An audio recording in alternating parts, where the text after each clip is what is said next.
Welcome to the fascinating world of artificial intelligence, AI, and machine learning, ML. But what exactly are these technologies? Let's dive in. AI is a branch of computer science where machines are designed to simulate human intelligence.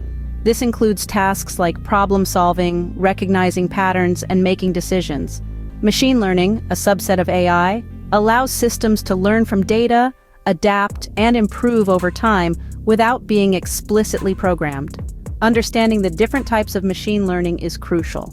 Supervised learning, where machines learn from labeled data; unsupervised learning that finds hidden patterns or intrinsic structures in input data; and reinforcement learning, a type of learning that rewards desirable behaviors and punishes undesired ones. By grasping these concepts, we unlock the potential of AI and ML to revolutionize various fields, making processes smarter and more efficient.